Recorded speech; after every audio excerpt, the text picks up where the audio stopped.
100% job guarantee to ISTTM Business School. Admissions open.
ఎప్పుడు కూడా రాష్ట్రంలో కాంగ్రెస్ పార్టీ అధికారంలో ఉన్నా లేకున్నా ఈరోజు కార్యకర్తల పక్షాన కాంగ్రెస్ పార్టీ నిలబెట్టాలని వారు చూపెట్టిన అనేక సందర్భాల్లో వారి బాటల్లో నడవడానికి మేమందరం కూడా ప్రయత్నం చేస్తూ ఉంటాం. ఈరోజు కాంగ్రెస్ పార్టీకి సంబంధించి అనేక సందర్భాల్లో కూడా వారు పెద్దలు జీవన్ రెడ్డి గారు శాసన మండలిలో గాని ఈనాడు ఈ జిల్లాకు సంబంధించి గాని రాష్ట్రంలో గత 10 సంవత్సరాలు పూర్తి స్థాయిలో ప్రజల పక్షాన్ని నిలబడ్డ వ్యక్తి. మొన్న పార్లమెంట్లో కూడా చాలా కాంగ్రెస్ పార్టీ పక్షాన మరి ఆ సీట్లో పార్టీ నిర్ణయం చేసి నిలబెట్టాలని ఆలోచన చేసినప్పుడు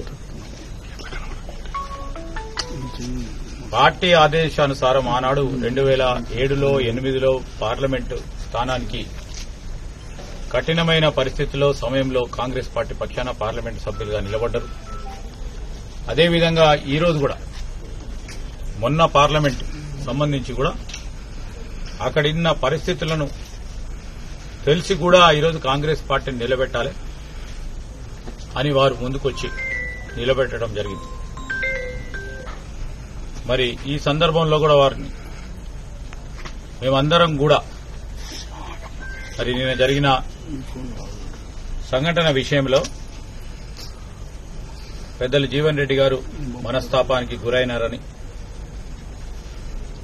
మాకు తెలియగానే మేమందరం కూడా వచ్చి మీరు తప్పకుండా కాంగ్రెస్ పార్టీ పక్షాన రాబోయే కాలంలో కూడా పార్టీకి పెద్ద దిక్కుగా ఉండాలని ఈ విషయం అంతా కూడా కార్యకర్తలు అనేక మంది వారి మనోభావాలని వారు పడ్డ కష్టాలని తప్పకుండా మా కాంగ్రెస్ పార్టీ అధిష్టానానికి ఈరోజు మరొకసారి ముఖ్యమంత్రి గారికి మా ఇన్ఛార్జ్ అయిన దీపాదాస్ మున్షి గారికి కేసీ వేణుగోపాల్ గారికి మరి అఖిల భారత కాంగ్రెస్ పార్టీ అధ్యక్షుడు ఖర్గే గారి ముందట ఇక్కడున్న మా కార్యకర్తల నాయకులందరి మనోవేదన తప్పకుండా తెలియజేయడం జరుగుతుంది. మరి ఈ కాంగ్రెస్ పార్టీకి సంబంధించిన ప్రత్యేకంగా జగిత్యాల్ కాంగ్రెస్ పార్టీ నాయకులు కార్యకర్తలు చాలా కష్టపడి ఈరోజు ఇక్కడ పెద్దలు జీవన్ రెడ్డి గారి నాయకత్వంలో పార్టీని నిలబెట్టిన తరుణంలో వారు అధైర్యపడొద్దని నేను ఈరోజు పార్టీ పక్షాన కోరుతా ఉన్నాం. తప్పకుండా వారికి న్యాయం చేసే బాధ్యతలో తప్పకుండా చేసే ప్రయత్నం చేస్తామని ఈ సందర్భంగా తెలియజేస్తా ఉన్నాం. సుమన్ టీవీలో మీ పర్సనల్ అండ్ బిజినెస్ ప్రమోషన్స్ కోసం కింది నెంబర్కి కాంటాక్ట్ చేయండి.